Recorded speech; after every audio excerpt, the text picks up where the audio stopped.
ছাত্ৰ ছাত্ৰীসকল RS tuition চেণ্টাৰলৈ তোমালোকক স্বাগতম জনাইছোঁ। আজি তোমালোকৰ লগত আমি অন্য এটা ভিডিঅ' লৈ আহিছোঁ। ভিডিঅ'টো হৈছে মানে ষষ্ঠ শ্ৰেণীৰ যিখন নতুন গণিত আছে দ্বিতীয় ভাগ পাৰ্ট 2 ক্লাছ 6 নিউ মেথামেটিক্স। ইয়াৰে প্ৰথমটো লেচনটো হৈছে 6 নম্বৰ ক্ৰমিক নং 6 পৰিসীমা আৰু কালি। ইয়াৰে প্ৰথমটো ভিডিঅ' আমি 6.1ৰ প্ৰথমটো ভিডিঅ' তোমালোকক যুগুত কৰি দিছোঁ। যদি চোৱা নাই গৈ চাই ল'বা, কৰি চাওঁ আহা। লগতে উদাহৰণখিনিও আমি কৰি দিছোঁ, যদি তোমালোকে চোৱা নাই সেইটো ভিডিঅ' চাই ল'বা। এইটো কৰি চাওঁ আহা 6.1ৰ আটাইখিনি গণিত আমি সমাধান কৰি দিছোঁ। আজি তোমালোকক সমাধান কৰিম। এইটো হৈছে সুষম বহুভুজ, পেজ নম্বৰ 11।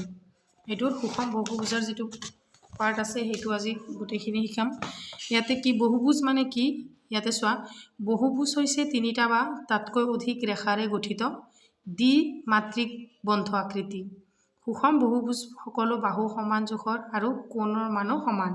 সুষম বহুভুজ কিছুমান হ'ল এইটো সমবাহু ত্ৰিভুজ, তাৰপিছত বৰ্গ, ইয়াতে সুষম পঞ্চভুজ, সুষম ষড়ভুজ, ইয়াতে এইখিনি দিয়া আছে। আটাইবোৰেই হৈছে সুষম বহুভুজ। গতিকে চোৱা, ইফালে দিয়া আছে যে সুষম বহুভুজ বা সমবাহু ত্ৰিভুজৰ পৰিসীমা। এইখিনি তোমালোকৰ ইম্পৰ্টেণ্ট। এইখিনি চোৱা, সুষম বহুভুজ, সুষম পঞ্চভুজ, সুষম বৰ্গৰ পৰিসীমা। সুষম চতুৰ্ভুজ বা বৰ্গৰ পৰিসীমা 4 × এটা বাহুৰ দৈৰ্ঘ্য। আগৰ ভিডিঅ'টোত আমি এইটো পাই আহিছোঁ, যদি চোৱা নাই আগৰ ভিডিঅ'টো চাই ল'বা। আকৌ ত্ৰিভুজৰ বা সমবাহু ত্ৰিভুজৰ পৰিসীমা 3 × এটা বাহুৰ জোখ। যদি সমবাহু ত্ৰিভুজ হয়, চোৱা, সমবাহু এইটো বাহু যিমান, এইটো বাহু সিমান, এইটো বাহু সিমান। যদি এইটো বাহুৰ মান 5 চেণ্টিমিটাৰ, এইটো 5 চেণ্টিমিটাৰ, ইয়াৰ মানো 5 চেণ্টিমিটাৰ দিয়া থাকে, তেন্তে এই ত্ৰিভুজটোৰ পৰিসীমা কি হ'ব? 5 × এটা বাহুৰ বাহু কেইটা? 3টা, হয়নে? গতিকে হ'ব 3 × এটা বাহুৰ জোখ। এটা বাহুৰ জোখ কিমান আছে?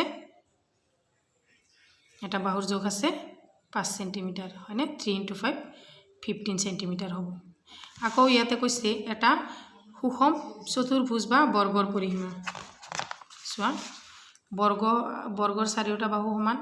গতিকে এইটো বাহু যদি এ হয়, এইটোৱে, গতিকে 4টা বাহু আছে, হয়নে? গতিকে 4 × কিমান হ'ব? এ হ'ব, এটা বাহুৰ জোখ হ'ব। এইটো হ'ব 4a। যদি এটা বাহুৰ জোখ ইয়াতে 5 চেণ্টিমিটাৰ হয়, ইয়াতো যদি 5 হ'ব, ইয়াতো হ'ব, ইয়াতো হ'ব। গতিকে 4 × 5 = হ'ব 20 চেণ্টিমিটাৰ, হয়নে? আকৌ চোৱা, সুষম পঞ্চভুজৰ পৰিসীমা।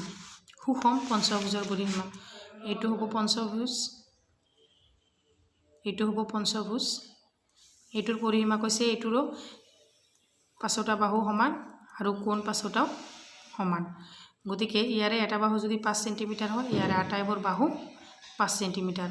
এতিয়া বাহুৰ সংখ্যাটো প্ৰথমতে লিখি ল'ব। বাহুৰ সংখ্যা হৈছে 5 আৰু বাহুবোৰৰ যোগ দিয়া আছে কিমান? 5। গতিকে 5 × 5 25 চেণ্টিমিটাৰ। ইয়াতে বাহুৰ জোখ 5 নহয়, 6ও থাকিব পাৰে, 7ও থাকিব পাৰে, কিন্তু আমাৰ বাহুৰ সংখ্যাটো ঠিকেই থাকিব। আমাৰ এটা বাহুৰ জোখ ইয়াতে 7 আহি যাব। 7 × 5 35 চেণ্টিমিটাৰ।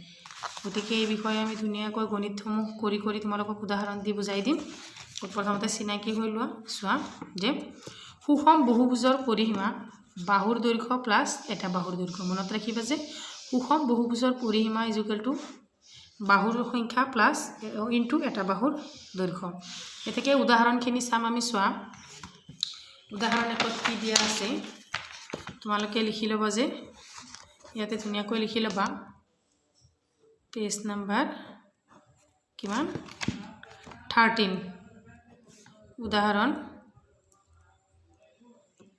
উদাহৰণ 1। এইটো আমি সমাধান কৰিম। প্ৰশ্নটোত কি দিয়া আছে চোৱা, এটা সুষম পঞ্চভুজৰ প্ৰতিটো বাহুৰ দৈৰ্ঘ্য 4.5 চেণ্টিমিটাৰ, ইয়াৰ পৰিসীমা নিৰ্ণয় কৰা। ইয়াতে কোনটো সূত্ৰ আমি প্ৰয়োগ কৰিম?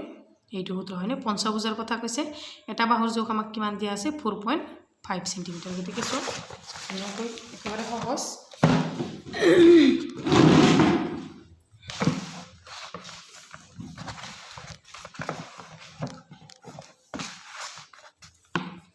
উদাহৰণ 1 সমাধান বুলি লিখি ল'বা। সমাধান সুষম বহুভুজ। চোৱা, দিয়া আছে কি দিয়া আছে সেইটো লিখা প্ৰথমতে। দিয়া আছে এটা বাহুৰ জোখ, এটা বাহুৰ দৈৰ্ঘ্য কিমান দিয়া আছে 4.5 সেন্টিমিটাৰ। বাহুৰ সংখ্যা কিমান বুলি কৈছে, সুষম পঞ্চভুজ কৈছে হয়নে, গতিকে পঞ্চ মানে 5, বাহুৰ সংখ্যা হ'ব আমাৰ 5। এতেকে সুষম বহুভুজটোৰ পৰিসীমা, বহুভুজটোৰ পৰিসীমা হ'ব 5 ইনটু এটা বাহুৰ জোখ, এটা বাহুৰ জোখ। ইয়াতে 5 ইনটু এটা বাহুৰ জোখ কিমান আছে 4.5 হয়নে। তোমালোকে পইণ্টটো মনে মনে ভাবি ল'ব নালাগে। 45 ইনটু 5 কৰা, 5 5 গুণ 25, 5 7 2, 5 4 গুণ 20, 21 22, গতিকে এটাৰ পিছত দশমিক আছিল, ইয়াতে হ'ব 22.5 সেন্টিমিটাৰ হয়নে। এইটোৱে হ'ব আমাৰ পৰিসীমা। এতেকে লিখিব পাৰা, এতেকে নিৰ্ণয় সুষম বহুভুজটোৰ পৰিসীমা হ'ব ভুজটোৰ পৰিসীমা হ'ব 22.5 সেন্টিমিটাৰ। উদাহৰণ 2 নম্বৰটোত কি দিছে চোৱা, 2টোত দিছে এটা সুষম বহুভুজৰ পৰিসীমা 390 সেন্টিমিটাৰ। এবাৰ আমাৰ সুষম বহুভুজৰ কি দিয়া আছে, পৰিসীমাটো দিয়া আছে আৰু ইয়াৰ দৈৰ্ঘ্য 65 সেন্টিমিটাৰ। বহুভুজটোৰ বাহুৰ সংখ্যা নিৰ্ণয় কৰিব দিছে। দেখিছানে এবাৰ কি কৈছে আমাক, যে সুষম বহুভুজৰ পৰিসীমা দিয়া আছে, দৈৰ্ঘ্য দিয়া আছে, বহুভুজটোৰ বাহুৰ সংখ্যা নিৰ্ণয় কৰিব দিছে। ধুনীয়া কুৱেশ্যন, ধুনীয়াকৈ ওলাই যাব। চোৱা আমি দৈৰ্ঘ্য দি পৰিসীমা সৰণ কৰিলে ওলাই যাব। গতিকে 2 নম্বৰ উদাহৰণ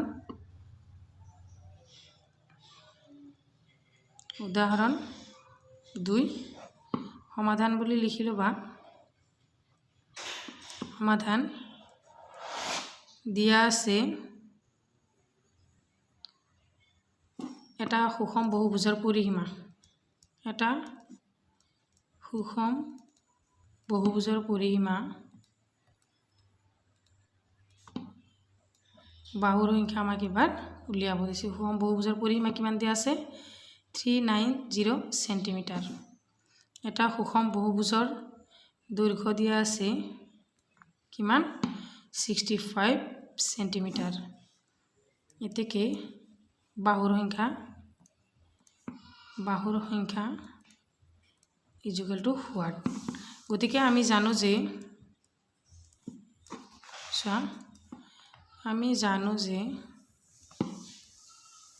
বাহুৰ সংখ্যাৰ সূত্ৰটো কি আছিল, বাহুৰ সংখ্যা কেনেকৈ ওলায়, বাহুৰ সংখ্যা ইজুকেল টু সুষম বহুভুজটোৰ পৰিসীমা, সুষম বহুভুজটোৰ পৰিসীমা বাই সুষম বহুভুজটোৰ পৰিসীমা বাই এটা বাহুৰ দৈৰ্ঘ্য, এটা বাহুৰ দৈৰ্ঘ্য। এতেকে মানখিনি বহাই দিয়া। বাহুটোৰ পৰিসীমা কিমান দিয়া আছে 390 আৰু এটা বাহুৰ দৈৰ্ঘ্য কিমান দিয়া আছে 65। এতেকে 65 আমি এইটো হৰণ কৰিলে কিমান বাৰ যাব 6 বাৰ যাব হয়নে। তোমালোকে এইটো কৰি চাবা। এতেকে শেষত এটা লাইন লিখি দিবা, নিৰ্ণয় বাহুৰ সংখ্যা। এতেকে নিৰ্ণয় বহুভুজটোৰ বাহুৰ সংখ্যা 6। বুজি পাইছানে। গতিকে উদাহৰণ আমাৰ এই দুটাই আছিল। তাৰে পিছত আছে আমাক কি চোৱা, কৰি চাওঁ আহা, মানে এক্সাৰসাইজ কৰি চাওঁ আহা। 1 নম্বৰটোত দিছে 6.22 হা, মনত ৰাখিবা। কি চোৱা 1 নম্বৰটোত দিছে 9 সেন্টিমিটাৰ বাহু বিশিষ্ট সমবাহু ত্ৰিভুজ এটাৰ পৰিসীমা নিৰ্ণয় কৰা। ইয়াতে তোমালোকে মাৰ্ক কৰিবা, ইয়াতে কি বুলি কৈছে সমবাহু। চোৱা সমবাহু ত্ৰিভুজৰ আমি জানো যে প্ৰথমতে ত্ৰিভুজটো আঁকি লোৱা। সমবাহু মানে কি, আমাৰ তিনিওটা বাহু কি সমান হয়নে। এটা বাহু যদি আমাক 9 সেন্টিমিটাৰ কৈছে, এইটো বাহুও 9 সেন্টিমিটাৰ, এইটো বাহুও 9 সেন্টিমিটাৰ গতিকে আমাক যদি পৰিসীমা উলিয়াব কৈছে গোটেইখিনি যোগ কৰিলে পৰিসীমাটো ওলাই যাব এতিয়া চোৱা এইটো দিয়া A B C কৰি চাও আহা 6.2 মানে এক্সাৰসাইজ 6.2 এক নম্বৰটোৰ সমাধান প্ৰশ্নটো তোমালোকে কিতাপৰ পৰা চাবা সমাধান দিয়া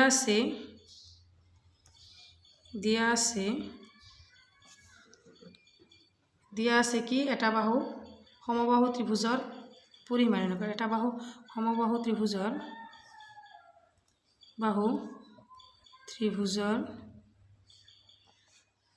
এটা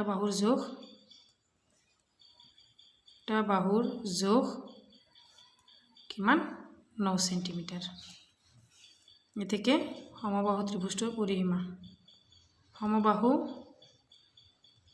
ত্ৰিভুজটোৰ পৰিসীমা ইকুয়াল টু কি হোৱাট এটো আমাক উলিয়াব দিছে আমি জানো যে সমবাহু ত্ৰিভুজৰ পৰিসীমা ইকুয়াল টু সমবাহু ত্ৰিভুজৰ পৰিসীমা ইকুয়াল টু ত্ৰিভুজৰ বাহু কেইটা তিনিটা হয়নে এটা বাহুৰ জোখ 3 ইনটু এটা বাহুৰ জোখ থেকে 3 ইনটু এটা বাহুৰ জোখ কিমান দিয়া আছে 9 সেন্টিমিটার দিয়া আছে গতিকে 3 ইনটু 9 কিমান হ'ব 27 সেন্টিমিটার হয়নে চোৱাচোন এটো তোমালোকে ইনটু কৰি চোৱা কিমান হ'ব 27 সেন্টিমিটাৰ গতিকে চোৱা প্ৰথমতে তোমালোকে সমবাহু বুলি ক'লে তোমালোকে এটা কথা সদায় মনত আনিবা যে সমবাহু ত্ৰিভুজৰ আটাইবোৰ বাহুৰ জোখ সমান হয়নে গতিকে এটাকে শেষত এটা লাইন লিখিব পাৰা যে সমবাহু ত্ৰিভুজটোৰ পৰিসীমা 27 সেন্টিমিটাৰ এটাকে লিখি দিবা যে এটাকে সমবাহু ত্ৰিভুজটোৰ পৰিসীমা সমবাহু ত্ৰিভুজটোৰ পৰিসীমা 27 সেন্টিমিটাৰ তাৰে পিছৰ প্ৰশ্নটো চোৱা তাৰে পিছৰ প্ৰশ্নটোত কি দিয়া আছে 54 সেন্টিমিটাৰ পৰিসীমাৰ সমবাহু ত্ৰিভুজ এটাৰ বাহুৰ মাপ নিৰ্ণয় কৰা দেখিছানে কি কৈছে এবাৰ আমাক পৰিসীমাটো দিয়া আছে আমি যিকোনো এটা তিনিটা বাহু গতিকে তিনিৰে আমি এটো হৰণ কৰিলে আমাৰ কি ওলাই যাব বাহুৰ মাপ ওলাই যাব 6.2 ৰ 2 নম্বৰটো কোৱেশ্চনৰ সমাধান এটো সমাধান বুলি লিখিবা সমাধান দিয়া আছে কি এনেকে সজাই পৰাই লিখিলেহে নম্বৰ কেৰি কৰাত সহজ হয় দিয়া আছে সমবাহু ত্ৰিভুজটোৰ পৰিসীমা সমবাহু ত্ৰিভুজটোৰ পৰিসীমা ইকুয়াল টু কিমান 54 সেন্টিমিটাৰ এতেকে ত্ৰিভুজ এটা বাহুৰ মাপ এতেকে সমবাহু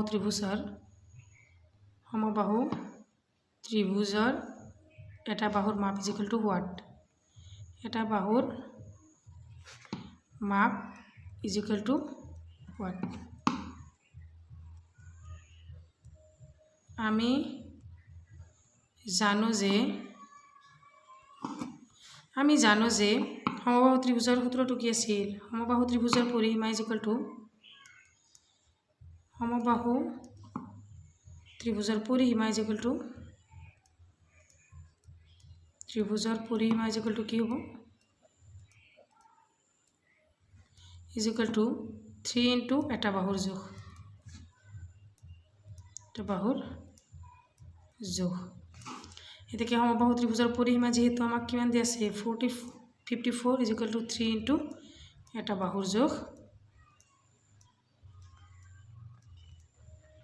এইটো 3 টো ইয়াৰ লগত পূৰণ হৈ আছে ইফালে আহিলে হৰণ হ'ব হয়নে ইয়াতে এটা বাহুৰ জোখ থাকি যাব এটুক চোৱা 54 ক তুমি 3 ৰে হৰণ কৰা একবাৰ যাব 3 2 নামি আহিব 4 3 8 গুণ 24 গতিকে ইয়াতে আমি 18 লিখিব পাৰোঁ 3 ৰে কাটিলে 18 যোগটো এটা বাহুৰ যোগ এতে কি আমাৰ এটা বাহুৰ যোগ কিমান ওলাল যোগ আমাৰ এটা বাহুৰ যোগ ওলাল 18 সেন্টিমিটাৰ হয় না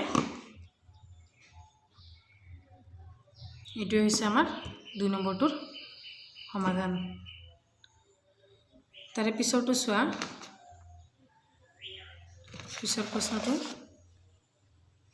কি দিছে তোমাৰ চাৰিওফালে পোৱা সুষম আকৃতিত থকা বিভিন্ন বস্তুৰ পৰিসীমা নিৰ্ণয় কৰা সো বিষম মানে সোয়া 6.2 3 নম্বৰটো সোয়া 3 নম্বৰ প্ৰশ্নটো কৈছে যে তোমালোকৰ চাৰিওফালে পোৱা সুষম আকৃতিত থকা বিভিন্ন বস্তুৰ পৰিসীমা নিৰ্ণয় কৰা এতিয়া সোয়া প্ৰথমতে লিখি লব যে আমাৰ চাৰিওফালে থকা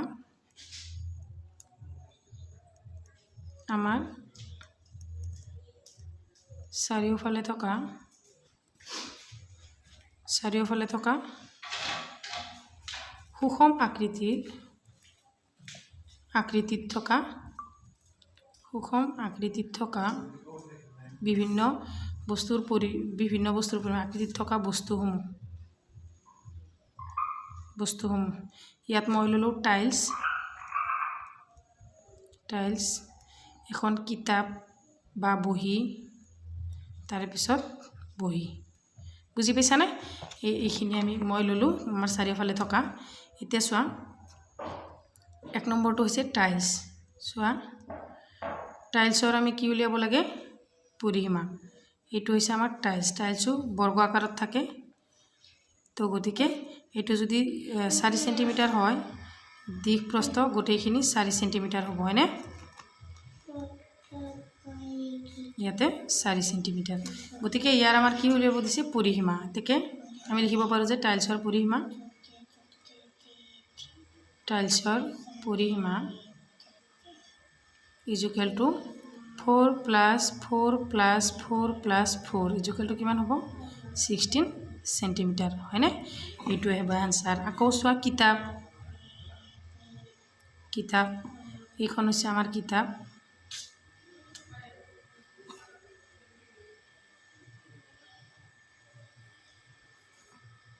এইখন হৈছে আমাৰ কিতাপ সাপোজ ইয়াতে হ'ব কিমান 6 সেন্টিমিটাৰ ইয়াতে হ'ব 5 সেন্টিমিটাৰ গতিকে ইয়াৰ পৰিসীমা হ'ব কিতাপখনৰ পৰিসীমা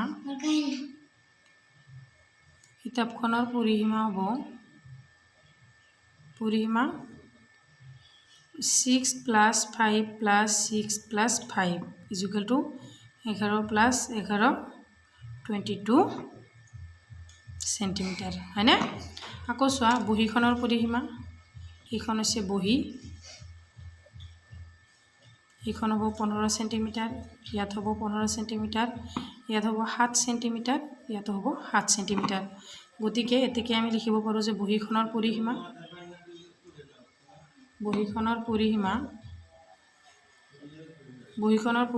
হ'ব 15 plus 7 plus 15 plus 7 is equal to 22 plus 22 is equal to 44 centimetre এইখিনিয়ে হৈছিল আজি আমাৰ 6.2 আটাইবোৰ উদাহৰণ আৰু অনুশীলনীৰ কোৱেশ্চনসমূহ গতিকে তোমালোকে যদি ভিডিওটো চাই ভাল পাইছা চেনেলটো সাবস্ক্ৰাইব কৰিবা আৰু যিমান পাৰা শেয়াৰ কৰিবা নেক্সট ভিডিওটোৰ কাৰণে চেনেলটো সাবস্ক্ৰাইব কৰি ৰাখা আৰু আগৰ ভিডিওটো যদি চোৱা নাই প্লেলিষ্টত গৈ চাই লোৱা থ্যাংক ইউ ফৰ ওয়াচ